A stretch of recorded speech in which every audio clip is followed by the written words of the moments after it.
આ પ્રકારના દાખલા તમને એક્ઝામમાં જે છે કન્ફ્યુઝ કરવા માટે જ હોય છે.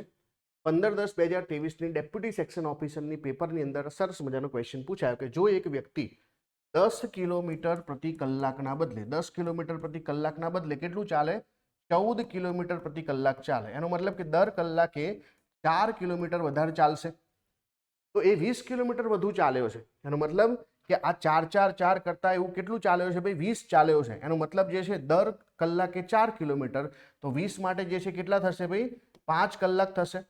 હવે 5 કલાકની અંદર જે છે એને ચાલવાનું હતું 50 કિલોમીટર ને, 10 × 5 એટલે 50, પણ અહીંયા જે છે એને 14 કિલોમીટર વધારે, મતલબ 14 કિલોમીટરની ઝડપે ચાલશે, તો દર કલાકે 4 કિલોમીટર વધારે ચાલશે. તો એક્ઝેક્ટલી આપણો જવાબ આવશે 14 × 5 70 જવાબ આવશે. તો અહીંયા એક પણ જવાબ નથી. તો આપણને જે છે શું કીધું છે, 10 ના બદલે 14 ચાલવાનું છે. અહીંયા તમારી ભૂલ પડે કે તમે જે છે 10 × જે છે અને 5 કરીને 50 કિલોમીટર લખી નાખો, કેટલું ચાલ્યો હશે.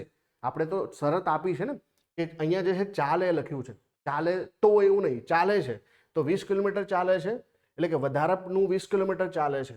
તો આ બંનેનો ગેપ જે છે આપણે 20 કરીએ તો 5 કલાકે 20નો ગેપ થઈ રહે. દર જે છે 10 × 5 એટલે 50 થાય અને 14 × 5 એટલે 70 થાય. ચાલવાનું હતું 50 પણ ચાલે છે 70. તો આપણો જવાબ જે છે અહીંયા શું આવશે, એક પણ નહીં. ખાસ ધ્યાન આપજો, એક પણ નહીં આપણો જવાબ આવશે.